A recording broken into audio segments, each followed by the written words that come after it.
ಎಲ್ಲರಿಗೂ ನಮಸ್ಕಾರ. ಅಚೀವರ್ ಸಂಸ್ಥೆಯ ವಿಶೇಷ ಸಂಚಿಕೆಗೆ ಸ್ವಾಗತ. ಸ್ನೇಹಿತರೆ, ರೈಲ್ವೇಸ್ ಗ್ರೂಪ್ ಡಿ ನೋಟಿಫಿಕೇಶನ್ ಮತ್ತೊಮ್ಮೆ ಆಗಿದೆ. ಈ ಬಾರಿ 22,195 ಹುದ್ದೆಗಳನ್ನ ಕರೆದಿರುವಂತದ್ದು. ಯಾಕೆ ಸರ್ ಮತ್ತೊಮ್ಮೆ ಅಂತ ಹೇಳ್ತಿದ್ದೀರಾ ಅಂದ್ರೆ, ಕಳೆದ ಬಾರಿ ಆಗಿತ್ತು ಗೊತ್ತಾ, 1,08,00,000 ಅರ್ಜಿ ಬಿದ್ದಿತ್ತು ಅಲ್ವಾ. ಇನ್ನೂ ಕೂಡ ಎಕ್ಸಾಮ್ ನಡೀತಿದೆ ಸ್ನೇಹಿತರೆ. ಅದು ಆಲ್ಮೋಸ್ಟ್ ಡಿಸೆಂಬರ್ ಇಂದ ಇನ್ನೂ ಕೂಡ ನಡೀತಾನೆ ಇದೆ. ಇನ್ನು ಫೆಬ್ರವರಿ ತಿಂಗಳಲ್ಲೂ ಕೂಡ ಅದಕ್ಕೆ ಎಕ್ಸಾಮ್ ಇನ್ನೂ ನಡೀತಾನೆ ಇದೆ. ಸೊ ಆ ಒಂದು ನೋಟಿಫಿಕೇಶನ್ ಮತ್ತೊಂದು ಹೊಸ ನೋಟಿಫಿಕೇಶನ್ ಬಂದಿರುವಂತದ್ದು. ಅದು ನಡೀತಿರೋ ಎಕ್ಸಾಮ್ 2024ನೇ ಸಾಲದು ಆಗಿದ್ರೆ, ಈಗ ಕರೆದಿರುವಂತ ನೋಟಿಫಿಕೇಶನ್ 2025ನೇ ಸಾಲಿನ ಕೊನೆಯ ನೋಟಿಫಿಕೇಶನ್. ಸೊ ಇದರ ನೋಟಿಫಿಕೇಶನ್ ಅರ್ಜಿ ತುಂಬಲಿಕ್ಕೆ 2026ರಲ್ಲಿ ಕರೆದಿರುವಂತದ್ದು. ಸೊ ಹಾಗಾಗಿ ಕನ್ಫ್ಯೂಸ್ ಮಾಡ್ಕೊಬೇಡಿ. ಗ್ರೂಪ್ ಡಿ ನೋಟಿಫಿಕೇಶನ್ 2025 ಅಂದ್ರೆ 2025 ಸೆನ್ 9ನೇ ನೋಟಿಫಿಕೇಶನ್ ಇದು. ಬಟ್ 2026ರಲ್ಲಿ ಇದಕ್ಕೆ ಅರ್ಜಿ ಮತ್ತು ಎಕ್ಸಾಮ್ ಇರಲಿದೆ. ಸೊ ಇದ್ರ ಬಗ್ಗೆ ಹೆಚ್ಚಿನ ಮಾಹಿತಿ ತಿಳ್ಕೊಳ್ಳೋಣ. ಸೊ ಸುಮಾರು ಜನಕ್ಕೆ ಗ್ರೂಪ್ ಡಿ ಅಂದ್ರೆ ಏನು ಸರ್ ಗೊತ್ತಾಗ್ತಾ ಇಲ್ಲ. ಯಾಕಂದ್ರೆ ನಮ್ಮ ಕರ್ನಾಟಕ ಗವರ್ಮೆಂಟ್ ನಲ್ಲಿ ಗ್ರೂಪ್ ಡಿ ಅಂದ್ರೆ ಏನು, peon post, clerk post, driver post ಈ ತರದ್ ಬರುತ್ತೆ. ಸೊ ಹಾಗಾದ್ರೆ ರೈಲ್ವೇಸ್ ನಲ್ಲಿ ಗ್ರೂಪ್ ಡಿ ಅಂದ್ರೆ ಯಾವ ತರ ಪೋಸ್ಟ್ ಬರುತ್ತೆ ಸರ್, ನಮಗೆ ಗೊತ್ತಾಗೋದಿಲ್ಲ. ಯಾಕಂದ್ರೆ ಇದು SSLC ಕ್ವಾಲಿಫಿಕೇಶನ್ ಮೇಲೆ ಇರುತ್ತೆ. ITI diploma or SSLC qualification ಮೇಲಿರುತ್ತೆ. ಸೊ ಅವರು ಇವನ್ ನೋಟಿಫಿಕೇಶನ್ ಕೂಡ ಈ ತರ ಒಂದು ಪೋಸ್ಟ್ ಅನ್ನ ಕೊಟ್ಟಿದ್ದಾರೆ. ಸರ್ ಇದನ್ನ ನೋಡ್ಬಿಟ್ಟು ಸರ್ ನಾವೇನೋ ಟ್ರ್ಯಾಕ್ ಕಿತ್ಬೇಕಾ ಸರ್ ಅಂತ ಅಂದ್ರೆ, ಇಲ್ಲ ಸ್ನೇಹಿತರೆ, ಇದ್ರಲ್ಲಿ ಸ್ವಲ್ಪ ಡಿಫ್ರೆಂಟ್ ಆಗಿರುತ್ತೆ. ಸೊ ಅದಕ್ಕೆ ನಾನು ನಿಮಗೆ ಯಾವ ಪೋಸ್ಟ್ ಏನು ಐಡಿಯಾ ಇಲ್ವಾ ಸರ್ ಅಂತ ಯಾರು ಏನು ಐಡಿಯಾನೇ ಇಲ್ದಿಂತವರಿಗೆ ಇದರಲ್ಲಿ ನಾನು ಟಾಪ್ 3 ಪೋಸ್ಟ್ ಗ್ರೂಪ್ ಡಿ ಯಾವ್ದು ಅಂತ ನಾನು ನಿಮಗೆ ಅರ್ಥ ಮಾಡಿಸ್ತೀನಿ. ಇದು ಯಾಕೆ ಟಾಪ್ 3 ಪೋಸ್ಟ್ ಅಂದ್ರೆ, ಬೇಸ್ಡ್ ಆನ್ ಸ್ಯಾಲರಿ ಹೇಳ್ತಾ ಇದ್ದೀನಿ. ಯಾಕಂದ್ರೆ ನಿಮಗೆ ಸ್ಯಾಲರಿ ನೋಡ್ತೀರಾ 22,000 ಏನೋ ಬೇಸಿಕ್ ಇದೆ. ಬಟ್ ನಿಮಗೆ ಅಲೋಯನ್ಸ್ ಎಲ್ಲ ಸೇರಿ 30,000 ಪರ್ ಮಂತ್ ಮಿನಿಮಮ್ ಸಿಗುತ್ತೆ. ಗ್ರೂಪ್ ಡಿ ಪೋಸ್ಟ್ ನಲ್ಲಿ ಮಿನಿಮಮ್ 30,000 ಸಂಬಳ ನಿಮಗೆ ಸಿಗುತ್ತೆ ಯಾವುದೇ ಪೋಸ್ಟ್ ತಗೊಂಡ್ರು. ಬಟ್ ಕೆಲವೊಂದೊಂದಿಷ್ಟು ಪೋಸ್ಟ್ಗಳಿದಾವೆ, ನೀವು ಇದನ್ನ ತಗೊಂಡ್ರೆ 40,000 ಪ್ಲಸ್ 42,000, ಒಮ್ಮೊಮ್ಮೆ 45,000 ಸಂಬಳ ತನಕನೂ ಕೂಡ ಪರ್ ಮಂತ್ ತಗೋಬಹುದು. ಆ ತರದ್ದು ಟಾಪ್ 3 ಪೋಸ್ಟ್ ಯಾವುದು ಅಂತ ಹೇಳಿದ್ರೆ, ಸೊ ಮೊದಲನೇದು ಅಸಿಸ್ಟೆಂಟ್ TRD ಅಂತ. TRD ಅಂದ್ರೆ ಟ್ರ್ಯಾಕ್ಸ್ ಅಂಡ್ ರೋಲಿಂಗ್ ಡಿಪಾರ್ಟ್ಮೆಂಟ್. ಇದರಲ್ಲಿ ಏನ್ ಮಾಡ್ತಾರೆ ಅಂತಂದ್ರೆ, ಒಂದು ರಿಪೇರ್ ವೇಗನ್ ನಿಮ್ಮ ಹತ್ರ ಕೊಟ್ಟಿರ್ತಾರೆ. ಅಂದ್ರೆ ಈ ತರ ನೀವು ಇಲ್ಲಿ ಚಿತ್ರ ನೋಡ್ತಾ ಇರ್ಬೋದು, ನಾನು ಅದಕ್ಕಂತ ನಾನು ಡಿಪಿಕ್ಟಿಂಗ್ ಚಿತ್ರ ಹಾಕಿದ್ದೀನಿ. ಸೊ ಈ ತರ ಒಂದು ಟ್ರಾವೆಲ್ ವೇಗನ್ ಕೊಟ್ಟಿರ್ತಾರೆ.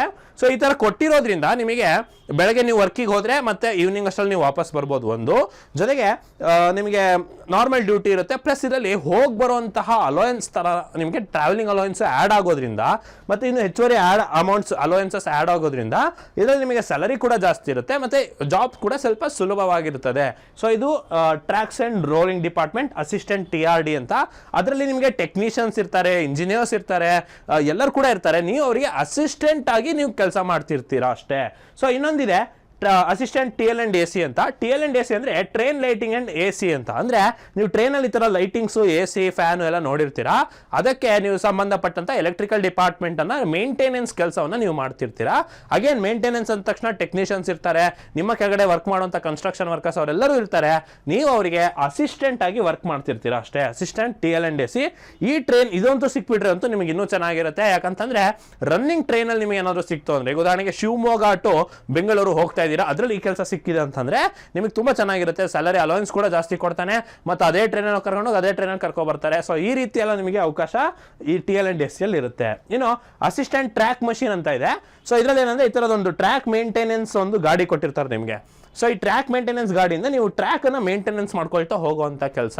ಸೊ ಅಗೇನ್ ಟೆಕ್ನಿಷಿಯನ್ಸ್ ಇರ್ತಾರೆ, ಇಂಜಿನಿಯರ್ಸ್ ಇರ್ತಾರೆ, ಕನ್ಸ್ಟ್ರಕ್ಷನ್ ವರ್ಕರ್ಸ್ ಇರ್ತಾರೆ. ಅವ್ರ ಜೊತೆಗೆ ನೀವು ಅಸಿಸ್ಟೆಂಟ್ ನೀವು ಹೋಗುವಂಥದ್ದು assistant track machine. So group D ಅಂದ್ರೆ ಏನ್ ಜಾಬು ಅಂತ ಸುಮಾರು ಜನ ಗೊಂದಲ ಇರ್ಬೋದಿತ್ತು.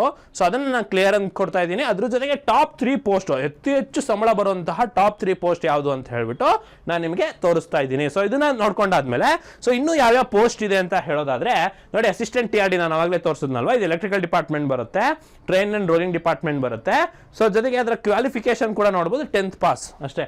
ಇನ್ನಿದೆ ಅಸಿಸ್ಟೆಂಟ್ ಆಪರೇಷನ್ ಎಲೆಕ್ಟ್ರಿಕಲ್ ಇದೆ, TL&AC ಇದೆ.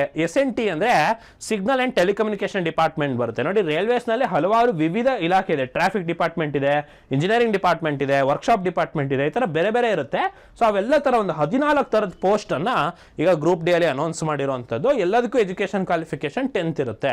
ಸೊ ಇದನ್ನ ತಿಳ್ಕೊಳ್ತಾ ಈಗ ಅತಿ ಹೆಚ್ಚು ಒಂದಿಷ್ಟು ಪ್ರಮುಖ ಡೀಟೇಲ್ಸ್ ಅನ್ನ ತಿಳ್ಕೊಳ್ತಾ ಹೋಗೋಣ. ಸೊ ಮೊದಲನೇದು, ಇದರ ನೋಟಿಫಿಕೇಶನ್ 27 ಡಿಸೆಂಬರ್ಗೆ ಬಂದಿತ್ತು, ಶಾರ್ಟ್ ನೋಟಿಸು. 31 ಜನವರಿಯಿಂದ ನಿಮಗೆ ಅಪ್ಲಿಕೇಶನ್ ಸ್ಟಾರ್ಟ್ ಆಗಿದೆ. 2 ಮಾರ್ಚ್ ತನಕ ಇದೆ. ಸೊ ಆಲ್ಮೋಸ್ಟ್ 1 ಮಂತ್ ನಿಮಗೆ ಕಂಪ್ಲೀಟ್ ಟೈಮ್ ಇರುತ್ತೆ ಅಪ್ಲಿಕೇಶನ್ ಅನ್ನ ಹಾಕ್ಲಿಕ್ಕೆ. ಸೊ ಯಾರು ಗೊಂದಲ ಮಾಡ್ಕೊಬೇಡಿ, ಡಾಕ್ಯುಮೆಂಟ್ಸ್ನೆಲ್ಲ ಕರೆಕ್ಟಾಗಿ ಹಾಕಿ, ಪ್ರಿಪರೇಷನ್ ಕೂಡ ಅಷ್ಟೇ ಟೈಮ್ ಸಿಕ್ಕಿರುತ್ತೆ. ಸೊ ಹಾಗಾಗಿ ಇದಕ್ಕೆ ಯಾರು ಇದಕ್ಕಂತಾನೆ ಓದ್ತಾ ಇದ್ದೀರೋ ಇದಕ್ಕಂತಾನೆ ಓದಿ, ಒಳ್ಳೆ ಸ್ಯಾಲರಿಯನ್ನು ನೀವು ತೆಗೆದುಕೋಬಹುದು. ನೀವು ಮತ್ತೆ ಕರ್ನಾಟಕದಲ್ಲಿ ಎಷ್ಟು ಪೋಸ್ಟ್ ಇದೆ, ಕರ್ನಾಟಕದಲ್ಲಿ ಎಲ್ಲಿ ಸಿಗುತ್ತೆ ಅನ್ನೋದನ್ನು ಕೂಡ ನಾನು ನಿಮಗೆ ಹೇಳ್ತೀನಿ. ಸೊ ಒಟ್ಟು 2 ಮಾರ್ಚ್ ತನಕ ಈ ಡೇಟ್ ಬಿಟ್ಕೊಳ್ಳಿ, 2 ಮಾರ್ಚ್ ತನಕ ನಿಮಗೆ ಅವಕಾಶ ಇರುತ್ತೆ. ಇನ್ನು ಡೀಟೇಲ್ಸ್ ಹೇಳೋದಾದ್ರೆ ಇದರಲ್ಲಿ ವೇರಿಯಸ್ ಪೋಸ್ಟ್ ಇರುತ್ತೆ. ವೇರಿಯಸ್ ಪೋಸ್ಟ್ ಲೆವೆಲ್ 1 ಕ್ಯಾಟಗರೀಸ್ ಅಂತೀವಿ. 7 ಪೇ ಮ್ಯಾಟ್ರಿಕ್ಸ್ ಪ್ರಕಾರ 18,000 ಇನಿಷಿಯಲ್ ಪೇ ಇರುತ್ತೆ. ಬಟ್ ನಾನು ನಿಮಗೆ ಹೇಳಿದೆ 30,000 40,000 ತನಕ ನಿಮಗೆ ಸಿಗುತ್ತೆ ಬೇಸ್ಡ್ ಆನ್ ಯುವರ್ ಪೋಸ್ಟ್ ಅಂತ ಹೇಳ್ಬಿಟ್ಟು. ಸೊ 18ರಿಂದ 33 ವಯಸ್ಸು ತನಕ ಏಜ್ ಕೊಟ್ಟಿದ್ದಾರೆ. ಈ ಬಾರಿ ಕಡಿಮೆ ಇದೆ ಪೋಸ್ಟು, 22,195 ಪೋಸ್ಟ್ ಇರೋವಂಥದ್ದು ಆಲ್ ಇಂಡಿಯಾ. ಸೊ ಇನ್ನು ಏಜ್ ಬಗ್ಗೆ ಸುಮಾರು ಜನ ಗೊಂದಲ ಇದ್ರೆ ನಮಗೆ ಬರುತ್ತಾ ಬರಲ್ವಾ ಅಂತ ಹೇಳ್ಬಿಡ್ತೀನಿ ನೋಡಿ. ಅನ್ರಿಸರ್ವ್ಡ್ ಅವರು 2 ಜನವರಿ 1993ಕ್ಕಿಂತ ಮುಂಚೆ ಹುಟ್ಟಿರೋರಿಗೆ ಎಲಿಜಿಬಲ್ ಇರೋದಿಲ್ಲ. ಸ್ಟಾರ್ಟಿಂಗ್ ಡೇಟ್ ಇದು ಅಪ್ಪರ್ ಏಜ್ ಲಿಮಿಟು. ಇನ್ನು OBC ಅವರು 1990 ತನಕ ಹುಟ್ಟಿರೋರು ನಿಮಗೆ ಎಲಿಜಿಬಲ್ ಇರೋದಿಲ್ಲ. SC ST 1988ಕ್ಕಿಂತ ಮೊದಲು ಹುಟ್ಟಿರೋರು ಅವಕಾಶ ಇರೋದಿಲ್ಲ. ಅಂದರೆ SC ST ಅವರು 1988ಕ್ಕಿಂತ ಮುಂಚೆ ಹುಟ್ಟಿರಬಾರ್ದು, OBC ಅವರು 1990ಕ್ಕಿಂತ ಮುಂಚೆ ಹುಟ್ಟಿರಬಾರ್ದು, ಅನ್ರಿಸರ್ವ್ಡ್ ಅವರು 1993ಕ್ಕಿಂತ ಮುಂಚೆ ಹುಟ್ಟಿರಬಾರ್ದು. ಸೊ ಈ ರೀತಿ ನಿಮಗೆ ಇರುತ್ತೆ. ಇನ್ನು ಲೋಯರ್ ಏಜ್ ಲಿಮಿಟ್ ಯಾವುದಪ್ಪ ಅಂದರೆ 2008. ಅಂದರೆ 2008 ನಂತರ ಹುಟ್ಟಿರುವಂತಹ ಯಾವುದೇ ಒಂದು ಮಗು ಆಗಿರ್ಬೋದು, ಯಾವುದೇ ಒಂದು ವಿದ್ಯಾರ್ಥಿ ಅವರಿಗೆ ಎಲಿಜಿಬಲ್ ಇರಲ್ಲ. ಸೊ ಅಂದರೆ ತುಂಬ ಸಣ್ಣವ್ರು ಇರ್ತಾರೆ, 18 ಏಜ್ ಕೂಡ ಆಗಿರಲ್ಲ ಅಂತ ಹೇಳ್ಬಿಟ್ಟು. So 2008 cut off date. So ಅದೇ ಥರ ಇದರ ನಿಟ್ಟಿನಲ್ಲೇ ಏಜ್ ರಿಲ್ಯಾಕ್ಸೇಷನ್ ಕೂಡ ಕೊಟ್ಟಿದ್ದಾರೆ ನೋಡಿ. 33 ಇಯರ್ಸ್ ಇದ್ರೆ OBCಗೆ 3 ಇಯರ್ಸ್, SC STಗೆ 5 ಇಯರ್ಸ್, ಹಾಗೆ ತುಂಬ ಇದೆ. ಎಕ್ಸ್ ಸರ್ವಿಸ್ ಮೆನ್ ಎಲ್ಲರಿಗೂ ಕೂಡ ಇರುತ್ತೆ. ಸೊ ಇದು ಏಜ್ ಲಿಮಿಟ್ 18 to 33 ಸ್ಟ್ಯಾಂಡರ್ಡ್ ನೀವು ನೋಡಿರ್ಬೋದು. ಇನ್ನು ಎಕ್ಸಾಮ್ ಫೀಸ್ ನೋಡಿ 500 ರೂಪಾಯಿ ಇದೆ ಜನರಲ್ ಕ್ಯಾಟಗರಿ ಅವರಿಗೆ, 250 ರೂಪಾಯಿ ಇದೆ SC ST ಮತ್ತು ಎಕ್ಸ್ ಸರ್ವಿಸ್ ಮೆನ್ ಅವರಿಗೆ. ಸೊ 500 ರೂಪಾಯಲ್ಲಿ 400 ರೂಪಾಯಿ ನಿಮಗೆ ರೀಫಂಡ್ ಆಗುತ್ತೆ ಎಕ್ಸಾಮ್ ಬರೆದ ತಕ್ಷಣ. ಇವರಿಗೆ 250 ರೂಪಾಯಲ್ಲಿ ಬ್ಯಾಂಕ್ ಚಾರ್ಜಸ್ ಒಂದು ಡಿಡಕ್ಟ್ ಮಾಡಿ ಅಷ್ಟು ದುಡ್ಡು ರಿಫಂಡ್ ಆಗುತ್ತೆ SC ST ಅವರಿಗೆ. ಇದನ್ನು ಮುಂಚೆ ಕೂಡ ಹೇಳಿದ್ದೀನಿ.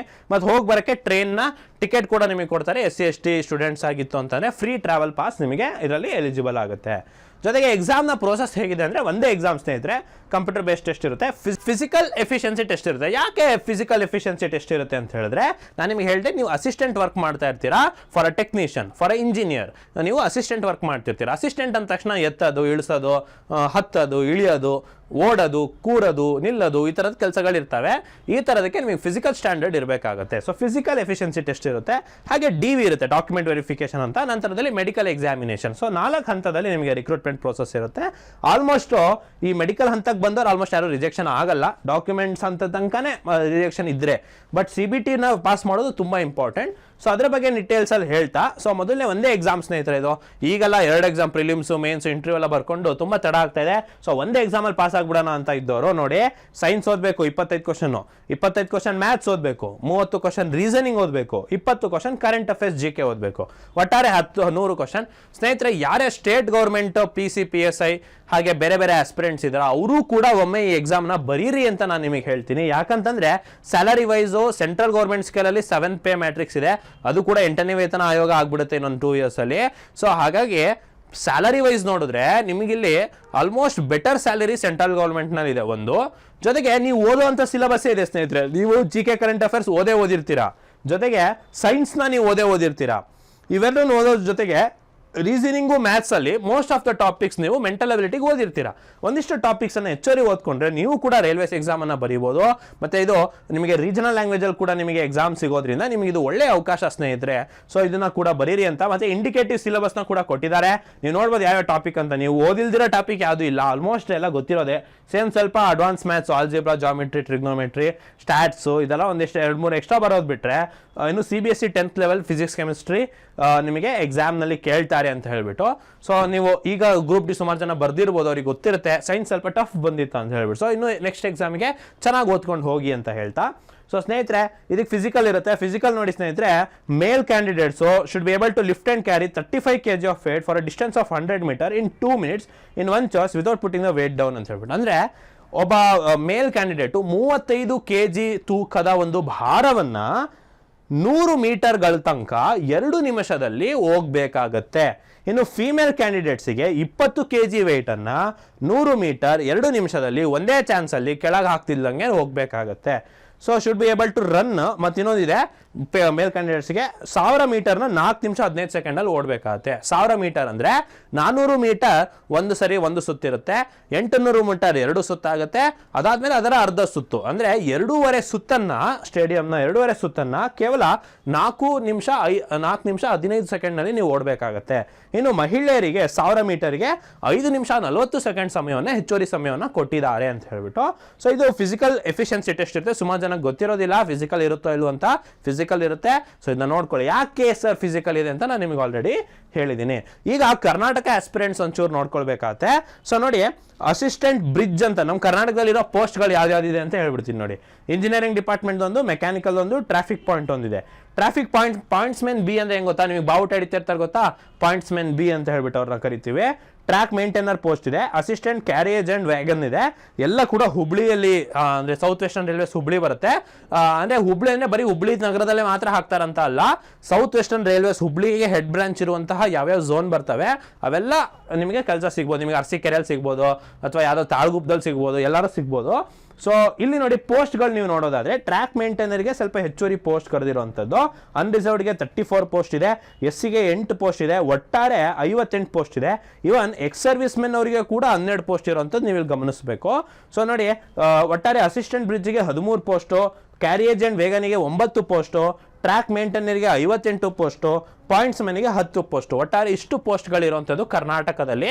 ಸರ್ ನಮ್ಗೆ ಎಲ್ಲೆಲ್ಲೋ ಬೇರೆ ನಗರಕ್ಕೆ ಹೋಗೋದು ಇಷ್ಟ ಇಲ್ಲ ಸರ್ ಅಂತಂದರೆ ನೀವು ಕರ್ನಾಟಕಕ್ಕೆ ಅಂದರೆ SW ಏನು ಸೌತ್ ವೆಸ್ಟರ್ನ್ ರೈಲ್ವೇಸ್ ಹುಬ್ಳಿ ಇದೆ ಅಲ್ಲೇ ನೀವು ಹಾಕಿದ್ರೆ ನಿಮಗೆ ಇಲ್ಲೇ ಕೆಲಸ ಸಿಗುತ್ತೆ ಅಂತ ಹೇಳ್ತಾ. ಸೊ ಸ್ನೇಹಿತರೆ, ಇದರ ಬಗ್ಗೆ ಸಂಬಂಧಿತ ನಿಮಗೆ ಕೋಚಿಂಗ್ ಬೇಕಾಗಿದ್ದಲ್ಲಿ ಅಡ್ವಾನ್ಸ್ ಮ್ಯಾಥ್ಸ್ ಕ್ಲಾಸಸ್ ಬೇಕು ಸರ್, ಸೈನ್ಸ್ ಕ್ಲಾಸಸ್ ಬೇಕು ಸರ್, ಅಥವಾ ನಮಗೆ ಕ್ವಾಂಟ್ಸ್ ರೀಸನಿಂಗೇ ಬರಲ್ಲ ಅದನ್ನ ಬೇಕು ಸರ್ ಅಂತ ಹೇಳೋದಾದ್ರೆ, ಸೊ ನಮ್ಮಲ್ಲಿ ಹೊಸ ಬ್ಯಾಚ್ಗಳು ಪ್ರಾರಂಭವಾಗ್ತಾ ಇದೆ.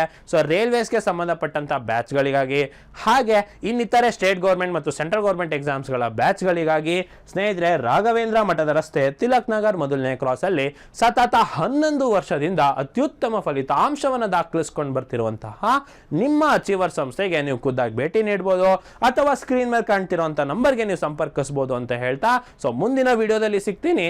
ಧನ್ಯವಾದಗಳು.